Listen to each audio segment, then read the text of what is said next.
Hi, everyone. My name is Dr. Rob Schmidt. I'm going to go ahead and get started and share a little bit of information that I think, and in according to what research says, maybe would help be more aware of some of the adjustments that our kids are having and our parents are also having. And I cannot leave out how school and transitioning back to school affects not only the teachers, but the children and the families. So I wanted to have this pretty much as an open discussion, and you could you could chat in, and I will try to read those comments and get back to you. And I'll have also my contact information near the end. And what I'm going to do is go ahead and start. This is the first of about 11 series of monthly webinars that I'm sharing with families and with staff. And this one is more so related to back to school successes and parent and family mental health tips, just to keep aware of, what maybe our children are, how they are doing in adjusting, keeping aware of, ourselves as parents are adjusting, and keeping in mind the important role that the teachers play and their adjustment back to school also. So the open discussion, it means to have children ready for school and transition from a summer schedule to the school schedule. And during this transition, it takes usually about 30 days for that transition, which we are about in as we speak today. Supporting parents and guardians in creating a schedule for learning. So setting the tone and the pace, I guess, for creating an environment whereby families are maybe settling into a routine, which is sometimes hard to do coming off a not so much structured summer. And then school adjustment and positive mental health support and awareness of keeping in mind and being aware of maybe some of those critical signals that we receive from our kids, that maybe something is not quite right in adjusting back to school. And we'll talk about some of that, some of those signs and symptoms later on in a webinar, I think in about maybe the next one, October 28th, I think it is. So have we seen the welcome back to school? You've seen some of these on the internet, and you could kind of put yourself in either one of these pictures and identification of some of these parents and what they feel. And I remember as having two young boys in school, I kind of felt like that lady a little bit, and the guy in the upper left and upper right corner when school was getting back. But the closer it actually got back to school and the school day, I was more so in the upper right corner of not wanting to let go back to school, because it's like, yeah, because reality hits for all of us. And then, so then we're also letting a really fun time of summer go, and we're transitioning to a fall schedule. So, great memories hopefully made over the summertime, and then getting back to school. And even though the euphoria of our kids going back to school is exciting, we're really excited for them, and also given that opportunity to learn, and they'll be entering a new grade or school for the first time. It offers so much for the family. And so a part of that, though, is also letting go that maybe the not so structured time of the past summer and some of the memories that were, again, created. So you can put yourself in any one of those categories and say, hey, I remember this, or I feel like that, or I wish I felt like that. So what actually is, and what does school readiness mean? There are so many different ideas. Having the right supplies. Are our kids, physically prepared in school right now? Do they have calculators? Do they have, paper? Do they have all the supplies, book bags? Talbot County Public Schools does a great job in accessing a number of book bags. In all of our schools, we give those away with some school supplies. In fact, we have a lot right now still remaining. Here we are in a month into school, and we still have some. If any families need them, please contact your school counselor. Preparing for school, how do we do that? Like, is it kind of a little bit more awkward in preparing or communicating with our kids, especially in middle school, maybe in high school? Mental and physical changes to the family schedule, transitioning also from summer to school, I think is really mostly overlooked. And it's just assumed that everybody is good with that change, and rather abrupt change, mind you. And then the role and responsibility of changes. So if we had chores in the household with our kids, or if we had chores, or we had routines as parents, some of that stuff is relinquished. And then we have to balance childcare. We have to balance who's taking care of the animals. If we have pets at home, who's going to be home for our kids if we're both working. Are we have any relatives around? If case of emergency, who's on the emergency call list at school? And so even though the benefits of having school and feeling like you know where your kids are, at the same time, it also decreases some worries, but adds others. So with a total balance or imbalance initially of the school schedule for both parents and for our kids. So the first 30 days, again, we're about there now. And so that transition to the school schedule. So these are things to keep in mind. Transitioning to school, it's a lot of adaptation that goes on, and it does vary from household to household and individually from student to student.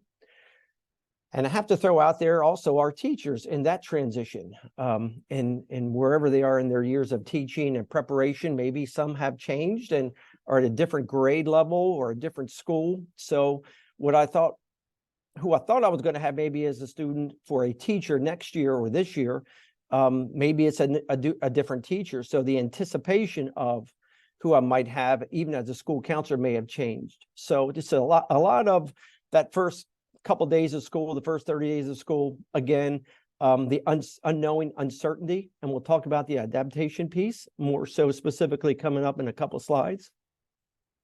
Again, I cannot emphasize the role of parenting or grandparents who oversee the kids and during their the evenings and after hours, and then school day, relinquishing and trusting the school district to have guidance at school and safety, because we know that safety is pretty much one of the hallmarks of learning. Have a nice, safe school environment. That abrupt lifestyle change, though, the anticipation of school all of a sudden is here. As adults, we can remember that school seemed like it lasts forever. And, the summer schedule, our summers seem like it lasts forever. And then all of a sudden, like we're back at school here, like now. And as an adult, the summertime flies so fast. But as a child, it seems like summer is forever. So it's kind of like a different kinds of developmental model of preparation. So along those lines, we're thinking about like, what is actually resilience? What does that even mean? How does that even work with school? So typically, it's having the ability to adapt to change or changing environments, including physical, which is environmental, also the psychological components and the psychological stressors of adapting to maybe a new school or a new class, maybe not knowing anyone in our class or just a few students, and how do I fit in? And we'll cover that also. So the resilience piece is overcoming obstacles so that things in our environment are more normalized, and socially, there's an adaptive scale involved of, getting to know and learning about people and asking questions, feeling comfortable enough to ask questions even in the classroom. I want to really get into some of what responses to stresses look like, or stressors look like. And they really are based on, again, individually on our past experiences. So, and looking at the differences of what stressors are and traumatic events are, and how that is interpreted individually. Again, transitioning back to school and picking up new learning habits and a schedule that is conducive to learning based on a set framework for learning and a set schedule, and looking at and getting to know, for parents, really important to get to know your child's teachers and back to school nights and participating in school and school conferencing with our teachers. It kind of, as a parent, also alleviates some of our stress in getting to know and feeling comfortable with our teachers. Showing support and interest at school and participating in any sort of events. I know a lot of schools have fundraisers, back to school nights.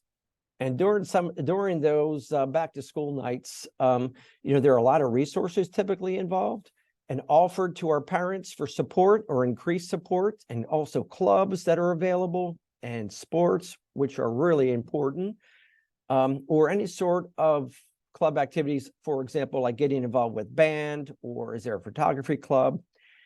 And if there are none, if there isn't maybe a club that your child may be interested in, why not ask the school counselor, is this something that we can get enough kids involved, and then find someone that's going to oversee maybe a photography club, or has interests, maybe spending, an hour after school a week and trying to create any sort of connectiveness to school. The connective piece to school for our kids is probably one of the most critical elements of school achievement. And we have a slide on that near the end and looking at some studies. But during the adaptive phase, and those first 30 days is kind of hard, because it's hard as parents letting go of our kids. Some, again, might be clicking their heels, be really excited.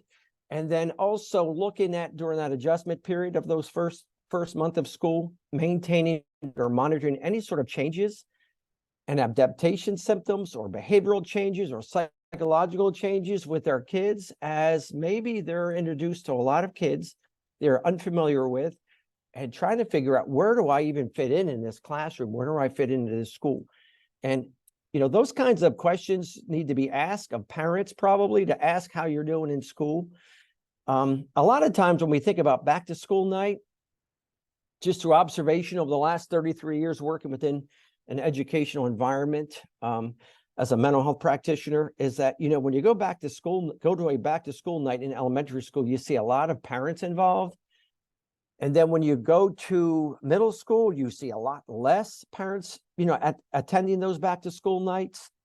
And then, but when you look at the high school, it's probably the least amount. But if we could just flip that, because probably in high school is where most parents need to be, because there are so many opportunities for knowing, or so many opportunities maybe of going off the tracks to get into trouble, or helping our kids connect to school, or thinking about futuristic type plans, maybe for school or a college or maybe a career.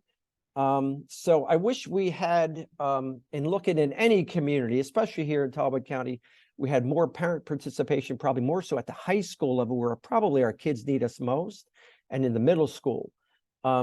Those parents really hold the key to their child's success, in addition with the school responsibility, of course, that's always there. During those changes, however, let's look at those warning signs. I mean, us as parents, or us as, school staff, we're also looking for some of these warning signs that occur. And these warning signs, what I mean is any sort of changes as we get to know the kids at school during the waking hours, that any sort of subtle changes or abrupt changes, or changes in mood or behavior after those 30 days, when you get into like where we are right now, which we're starting to get into early to mid-October, we see pretty much the peak of some of those changes and adaptations that maybe are not the best, but also the kids, and being aware of having trained staff of picking up some of those early warning signs. And it could be behavioral, it could be changes in mood, or could be attitudes, it could be crying maybe, or it could be withdrawal, or it could be confusion, anxiety. And we'll talk more about that and some of those reactions in some studies coming up. So, as parents, I know a lot of parents work, and a lot of kids come home, and I know everyone's tired, but, the importance of, just asking questions of how the day was. But don't be alarmed, because it's not uncommon for, our kids just to give you one-word answers like good, fine. And you want to, it's almost like trying to draw so much information, like interrogation, to get any sentence out of any sort of information of how our kid's day was. It's like, I think I'd rather go to the dentist sometimes, because I feel like, and then they feel like we are annoying them by asking so many questions. So it's trying to strike that medium where we're not creating a defensive type mode in our kids, but we want to know. We have to ask these questions and not be afraid to ask these questions of, how was your day? What did you do? Who you hanging out with? What was for lunch? Anything along those lines, any events coming up, just to see any sort of changes. I mean, we need to pick this up at school. We try to pick these up as early as possible. To give an idea or an indicator, these are over the past, 24 years of our school-based counseling program, where we have providers or outpatient mental health offices that come into the schools, and clinicians and practitioners that come into the school. And they work in unison with our school counselors and our school social workers. And I'll share more about that at the end of this month in our second webinar, looking at mental health signs and symptoms. But this kind of gives an indicator, and why I keep saying for about the 100th time about the first 30 days, because over the last 24 years, we've seen probably the most counseling referrals that are generated either self-identified by the student or by our school counselors or by our school social workers and teachers that, they identify some changes in behaviors, usually about from mid of September to about mid-October is probably the hallmark of when we see some pretty significant changes in some of our kids. And it could be for any number of reasons. And the main thing is that, how do we connect some of these changes? What can we handle in the schools? And first of all, what do these changes look like? Again, it could be simply disengagement from school. It could be possibly tearfulness. It could be abrupt changes in attitude or investment in school.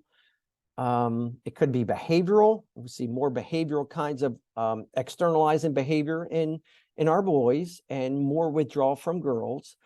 And so it's good that teachers pick that up and refer to the school counselor and to our school social workers and try to reach out to parents to say, hey, these are what we're seeing, and we would really like to offer some services at school, counseling services to maybe build some coping skills, school adjustment kinds of things, work through any sort of change that's maybe happening naturally, with just our ages and our development stages.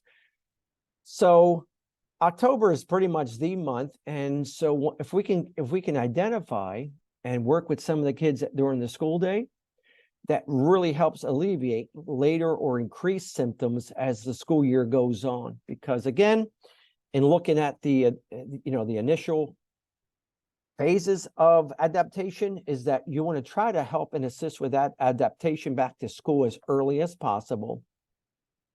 And along the ways, I know our mission is to educate, but as a district, we also know that a lot of students through life events are, even though they have the ability to learn, are not able to learn because of maybe other things that are going on in their life. And these are life events, and these are changes. It could be home changes. It could be, working with our moms and dads going through a difficult marriage. It could be a loss of someone. It could be a loss of a pet. It could be peer relational problems. It could be related to any sort of bullying.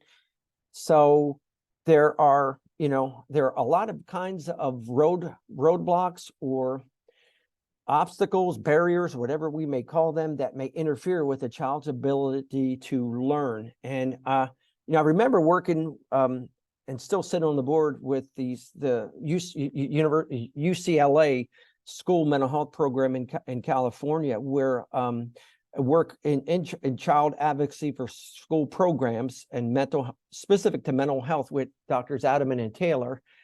And I remember, meeting with them and talking about their research, in that their research was a pretty extensive study, and this was done, I believe, in the late 80s, is that, in your average classroom, say at that time was 25, which is the same here, average classroom of 25 nationally, is that only 10% of any given classroom was able to learn at the curriculum level.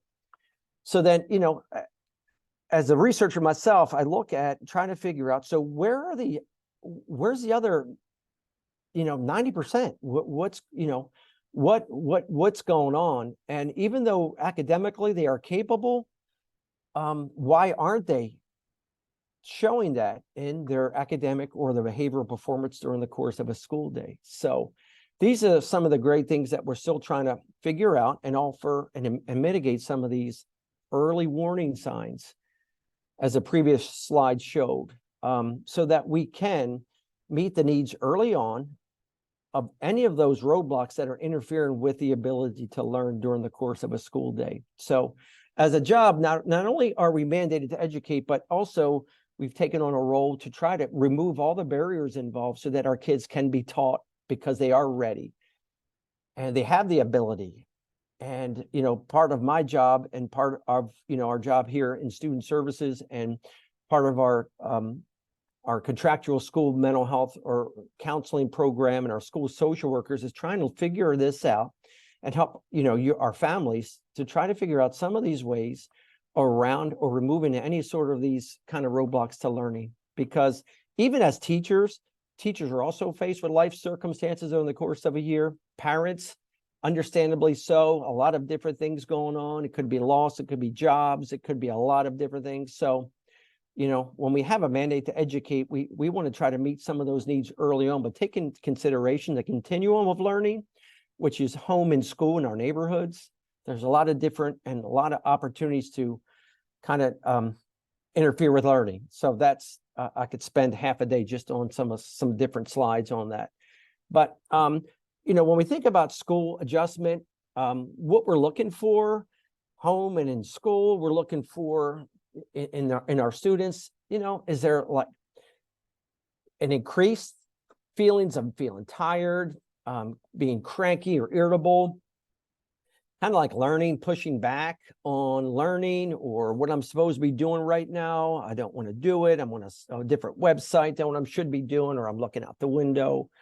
There's initial jubilee with happiness and excitement. Trying to also figure out as a young student, trying to figure out, how do I even fit in here? I don't know a whole lot of people. Families, trying to figure out how we can help our kids become a little bit more organized. Looking at different changes in moods with sadness, maybe feeling anxious, stressed out, separation sadness. And then if you look at the flip sides, parents, same with teachers, along the same lines, they're, excited about going back to school, but there's also some feelings of empathy with sadness. There also develops with back to school a different kind of worry, with worrying about maybe I'm worried about if my child's getting along at school. Are they being bullied? Are they doing well? Are they making the right choices? Are they hanging out with the right kids? So that causes, a lot of extended worry during the course of a school year. And then also thinking about increased planning. Parents also suffers from, initial separation sadness from their kids, from their children. They're also a little bit anxious, and they're trying to figure out as a family the change in organization and scheduling with, again, as I said earlier on, about who's going to feed the dog, the cats, who's going to take them out for a walk at lunchtime now, who's, how are we going to do dinner and homework at the same time when I'm getting home, maybe at 6:30, who's going to be home when my child gets home? Who can my child be with when the meet at the bus? So many different things that counter, that summer schedule. So it's exciting, but also creates a new set of worries, but there's a lot of support also involved. So child and parent school transition. So we're thinking about planning the excitement phase, that's natural to feel anxious. There might be some initial resistance of going back to school, or here I am, the October 3rd, and oh man, I just wish I could go back 2 months. That adjustment phase, which we are really in just the tail end of that adjustment phase, and the reality or the normalcy of a school schedule, which is happening right about now, which usually takes place in October, where this is the routine I'm in. I'm getting used to getting back early in the morning.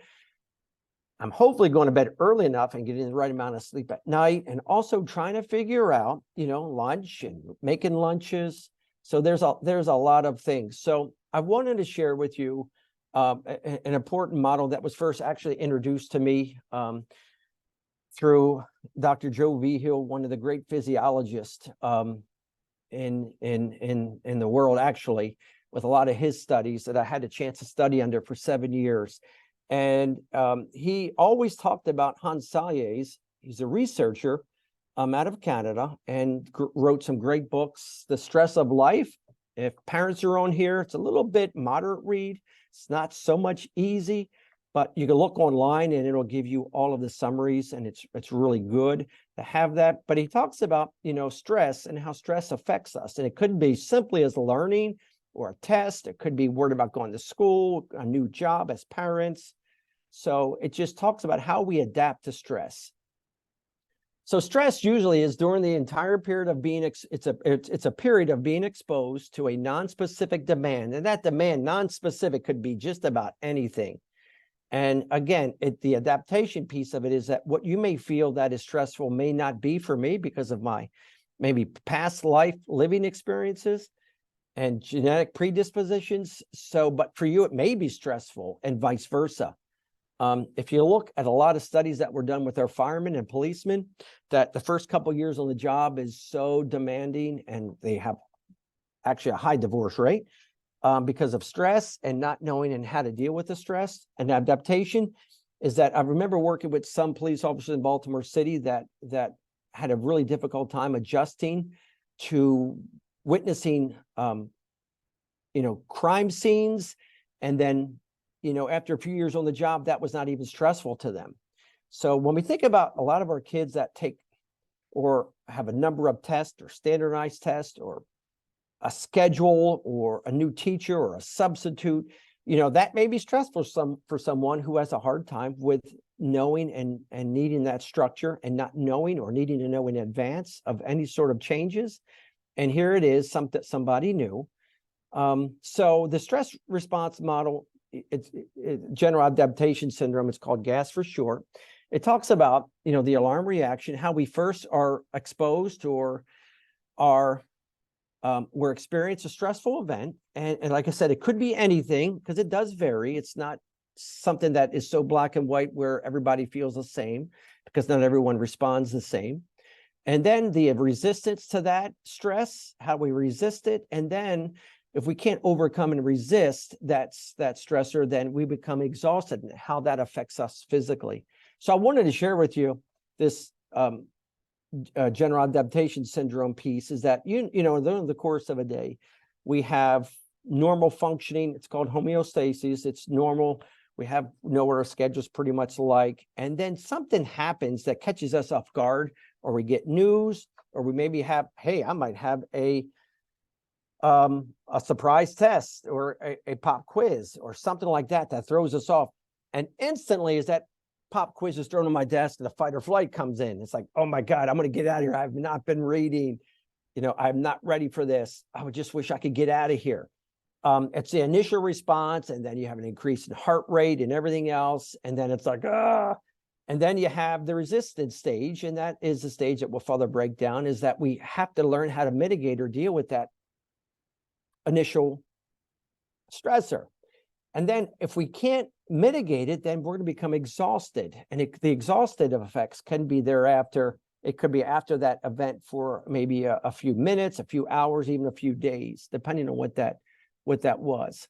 So just some examples of stressors that can trigger the general adaptation syndrome. And this is something that we all experience, no matter what that stressor may be, but it's how our body responds to that. It could be things such as, pressures at school. It could be a sport. It could be work related. It could be home relating to our family. Any sort of sudden change that kind of throws us out of that daily functioning of our homeostasis, where it kind of like we know what's going on, everything is good, and then something happens. It could be losing a job, a divorce. It could be even getting news of someone, or it could be getting news of our own illness. So and then you get into traumatic experiences such as any sort of abuse or it could be an accident, it could be a war, it could be a car wreck, it could be a fall, it could be anything that throws us into that adjustment phase. But I also want to, and I'd be remiss to also talk about some of the great things that stress can do for us. And the good or positive stress it's called eustress. And that is a stress that prepares us for success, so that we get the initial stress. We get the initial maybe exam thrown at us, or we have this project to do, and we're kind of startled a little bit, but then it's like, I could do this. We could do this. And it prepares you to succeed. And then you got the tolerable types of stress, and that is any sort of loss or sudden changes or experiences with any sort of reasonable adjustment or a response to any sort of thing that is reasonable to that initial stressor. And then you have one that we all want to avoid as much as possible, but we do know that life events happen, and that's toxic stress. That's the most significant damaging of the types of stress, and that definitely affects us physically or psychologically. So then when you think about trauma and you think about stress, for example, how does that How do they differ? Are they even the same thing? Any sort of intense or prolonged exposure to the event or stress overwhelms our ability to cope. Related to our protective factors, when you think about things that help us get through things, and it could be, maybe not making a team, it could be failing a test, it could be any sort of abrupt changes at home, it could be, just feeling like, where do I fit in? It kind of falls back on our protective factors. And if you think about what your protective factors are, these are things like, number one, it could be spiritual, church, it could be family, could be a pet. These are things that I can go to, kind of like my go-to team. That it could even be a coach or a mentor, could be a neighbor, but kind of things that get me over the hump to help me deal with whatever it is that may be happening in my life that I feel like I can't control, that I was exposed to, and now I have to learn to deal with, but I don't have the coping skills. At school, we have, our school counselors, we have school social workers for our kids, and then we also have mental health or counseling practitioners that we contract with that come into the schools that can help some of these things.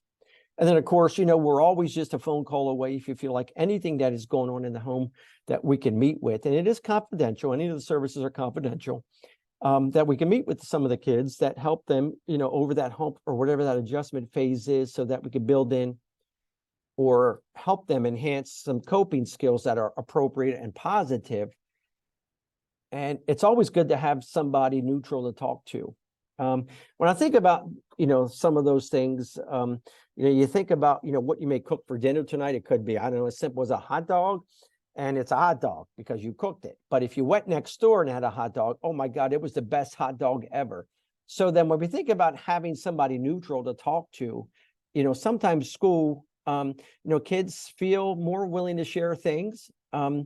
Whatever it is that they're struggling with, and we can counter that and help, get some information and some skills, and maybe work as a team, at home, so that we can get over that hump so that child can do better in school.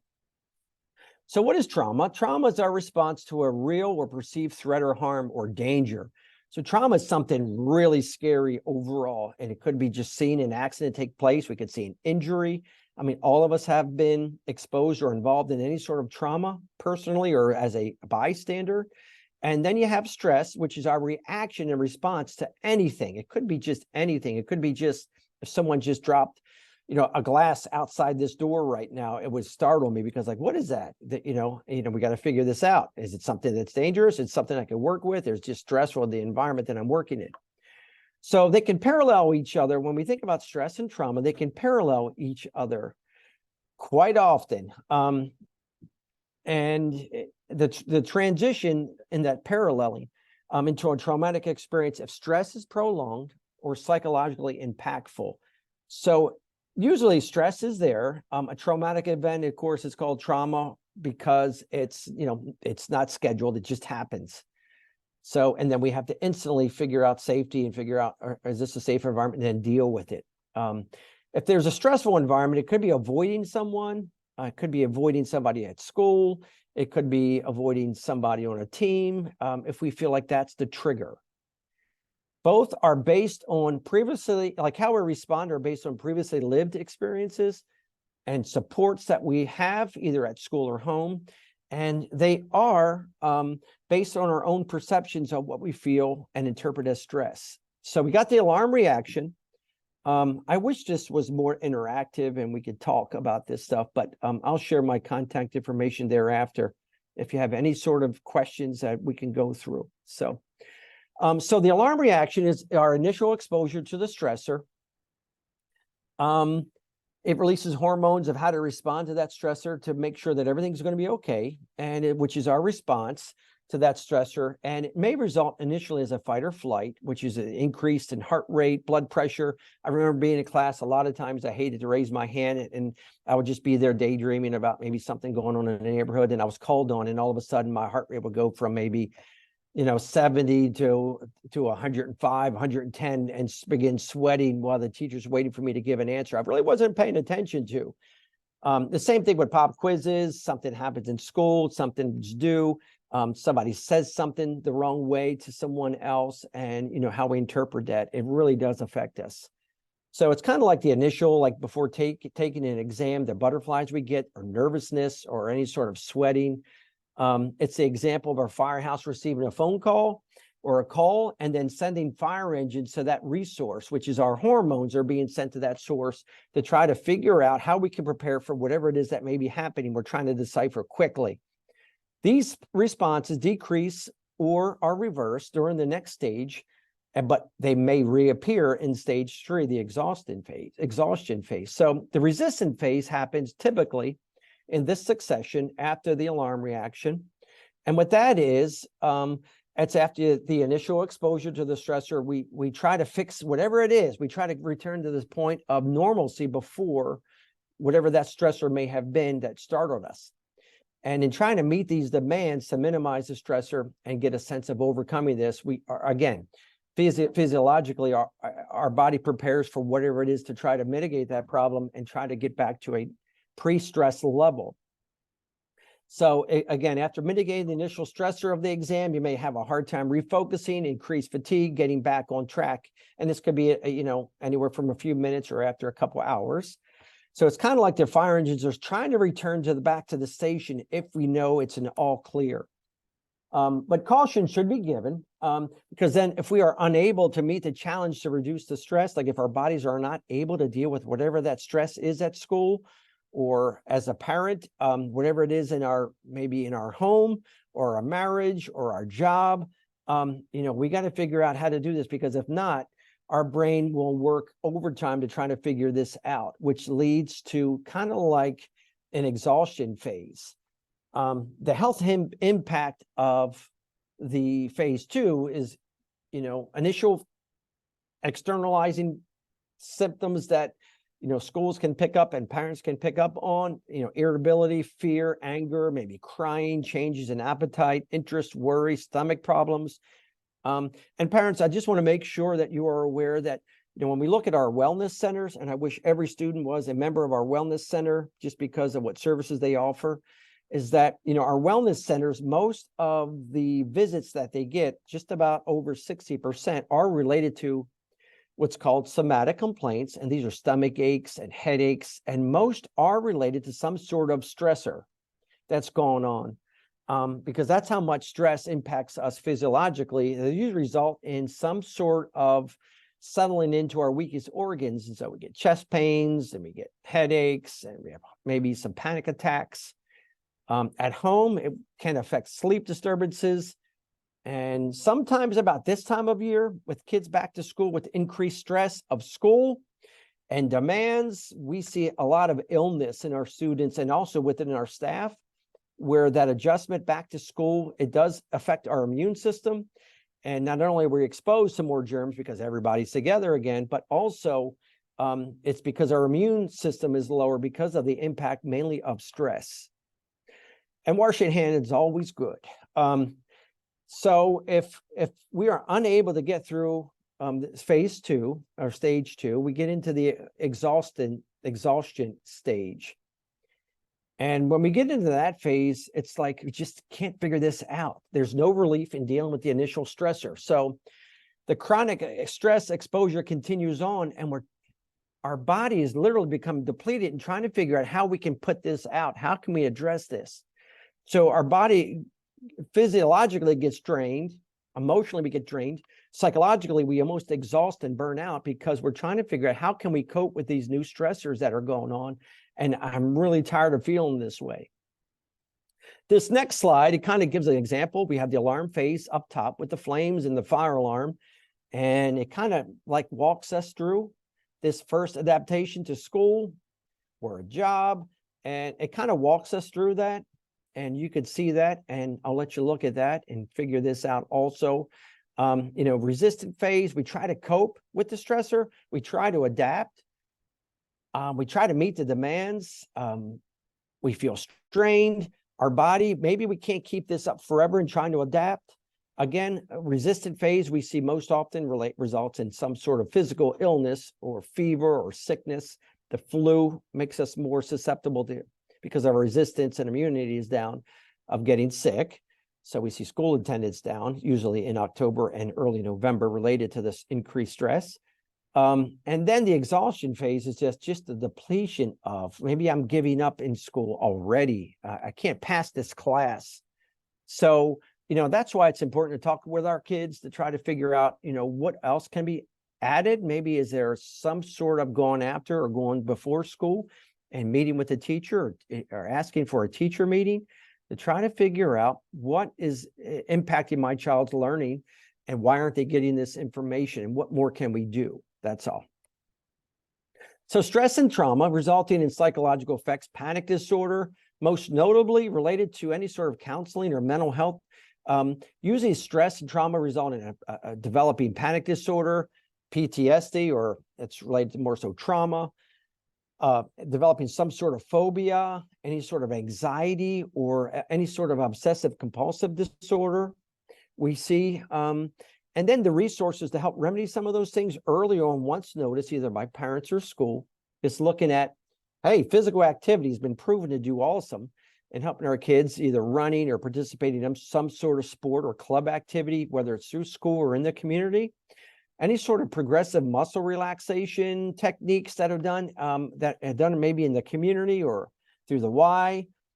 Mental imagery of picture myself in the stressful environment and trying to figure out how I can control the tension and the feeling and the relaxation, and what does that feel like in our bodies, because we know stress finds itself rooted in maybe tense muscles behind our necks, maybe in our chest, in our arms, and we're seen to be carrying around what's called club hands or fists, and we don't even realize our fists are fists because they should be open, right? You should be relaxed. Any sort of breathing exercises that could be done, anything to avoid or extinguish or limit the causes to or exposure to the triggering event. Increase coping skills to adjust to the stressor. And again, counseling offers a wide variety of dialectic counseling skills, increasing adaptability or helping to develop some techniques with our kids, of course, with parental permission. So that the kids can help alleviate and build in skills so that if they're faced with something that's stressful, this is what I could do. This is my toolbox of what I can get into, maybe to help get through this time, or who can I go to at school, or, I need to let my mom or dad or grandparent know what's going on. And that communication line between sometimes our kids and our parents seems to be a little bit frayed just because everybody's schedules are different. And I still, to this day, with older boys, still have a hard time communicating sometimes, because you really got to press them to get information out, because it's almost like a different language I'm speaking, or they're speaking, and I'm not quite getting it. So what can we do? What can parents do, is also schools. What can we do to help make that adjustment phase easier? At home, it's really good to have consistency is probably the key. Of setting a reasonable bedtime. I know I have a senior in high school and they're going to bed 11:30, 12 o'clock during the school week, which is going to make it really difficult to get up. So the next day is going to be a really difficult time. So learning how to set good boundaries and providing good sleep and reassurance, positive affirmations to our kids. I know you could pass geometry. I know you could do that. I know you could do a much better job in school when, say, for example, Mrs. Johnson asked you to do something, let's figure out what respect is. Let's talk about respect and learn that. How do we respond? Using a visual calendar, maybe on the refrigerator, or if there's something that kids can see. So it's good to have a heads up of what my week looks like, even if I'm in elementary school, usually after about age 8, which is about 3rd grade. Looking at what my week looks like, or what my day looks like, kind of alleviates some anxiety, which usually results in different types of not good behavior at school. Organization, being organized and making sure I'm prepared for the day, and looking at, what are my kids involved in? What are their hobbies? Do we even know what our hobbies are in our kids? What do they like to do? What sports do they like? How can I get them signed up for different sports? Again, it doesn't have to be, maybe for the high school football team or a cross country team, but what can they do in the community if they would rather do something through the community or a Y?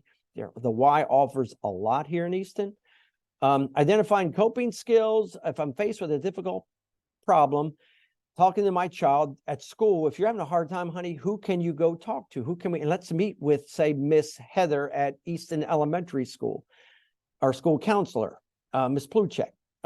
Family mentor support. Is there anybody in the community can also, or is there a neighbor, or is there a family member that can also be a mentor to help out? Because I don't seem to be getting through to my own kids sometimes, and that does happen.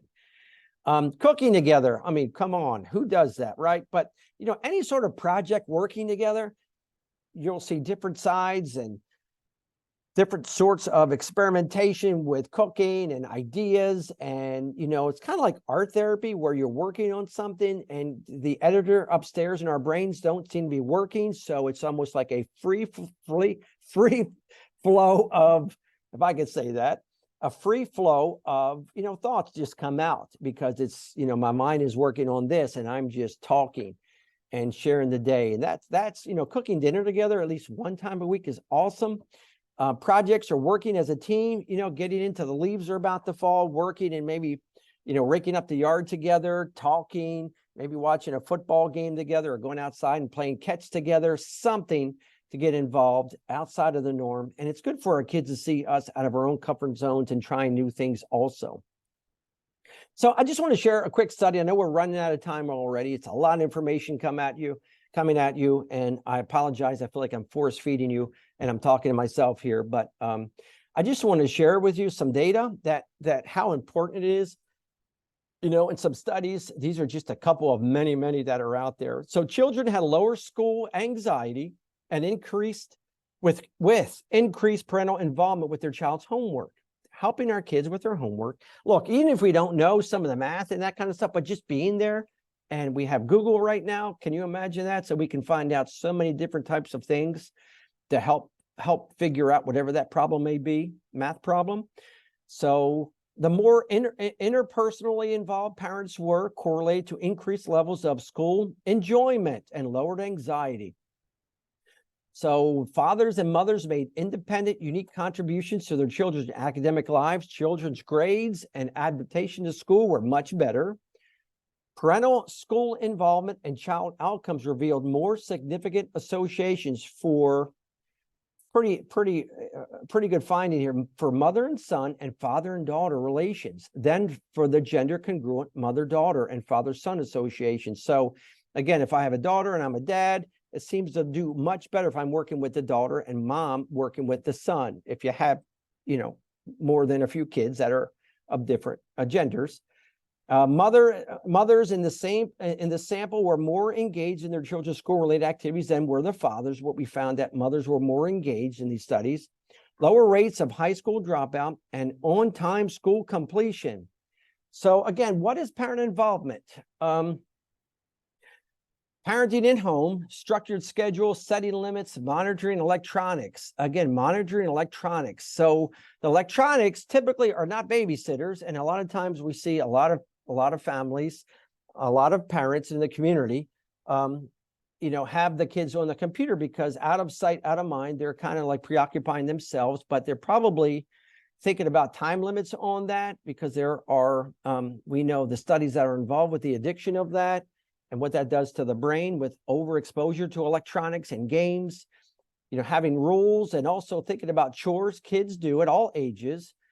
Secure and stable environments. These are all rooted in research. So all of these suggestions are rooted in research. Intellectual stimulation, reading with the kids, asking questions of what they just read. Parent and child discussions, good models of constructive social and educational values. In other words, just taking an interest in school, as was said a few slides back.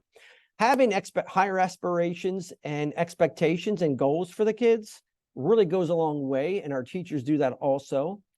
Participation in school events and activities, participating in anything the school has, because we know that any sort of engagement or increased engagement at the school level really does has an incredible amount of benefit to the kids. And you know, if we find that our parents are really engaged in school, that makes me more willing to participate in school events and do better in school. Family dinner together, you know, with different schedules, I definitely understand that. And have been guilty of that many times, of, finding time to eat it together as a family, even if it's just a couple times a week, and just talking about the table with no phones, no TV on, no radio, just hearing each other, goes a long way with learning more so about what's going on in our kids' lives. And that goes and is weighted in a lot of research. Again, I know the Center for Disease Control had a I guess not a quote, what is it? Some sort of motto this was about 15 years ago, where it was make time to listen, or make time to talk, and with our kids, take time to listen, make time to talk.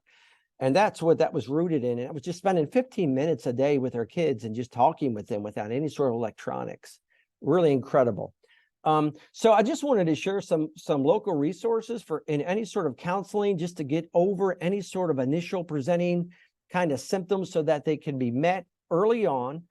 We also have our school counselors and our school social workers in our buildings, of course, and we have different providers that come in contractually with our schools. So we offer counseling services that, in addition to our social workers and our school counselors, that year round, that goes a long way. And the contractual provider services are not, nothing goes into, it's private and confidential. Nothing goes into our kids, files at school or anything like that. So it's really a good program. Most districts in actually the nation has some version of school-based counseling. So these are the numbers. You could take a screenshot. And then we have some upcoming webinars I wanted to share. We have our next one I shared earlier. Actually, it's October 25th. And that's looking more so specifically at what we see in the school setting across the country and locally, and make sure we want to address, making those awareness, looking at, anxiety, depression, ADHD, what suicidal thoughts and behaviors even look like. And we're just finishing September, which was National Suicide Prevention Month. And probably a lot of the kids came home with their beautiful gray t-shirts that says it's okay to ask for help, with the hotline number on there. They can call anytime, day or night. And the yellow ribbon cards that were distributed to all of our kids in grades 3 through 12, and educating our youth that, and normalize that it's okay to ask for help. Because who doesn't go through a difficult time in life? So we wanted to set, a life message, so that when they finish school down the road, that they will carry that message embedded in their brain, that, it's okay to ask for help, and not, stigmatize, asking for help, no matter what that help may be. So there is my contact information. If you have any questions at all, I want to share ideas, or comments or questions related to any sort of services that Talbot County Public Schools offers, you can simply call me. That's my number at the Board of Ed. And I will get back to you as soon as I can. You can email me also, and I'll get back to you as soon as I can. And then we'll try to figure whatever services, or if there's anything needed at school on behalf of you or your family at school, or the kids, we'd be happy to walk you through that with a lot of support, so that your kid can have an incredible learning experience here in Talbot County Public Schools. And I don't know I got to figure out how to stop screen sharing and figure out, are there any questions in the chat? No, if there are none, then I would go ahead and say, thank you for attending, and please send any sort of emails or questions that you may have going forward. And I want to thank you for participating and attending today's session, and look forward to having you back on the 25th. Thanks a lot.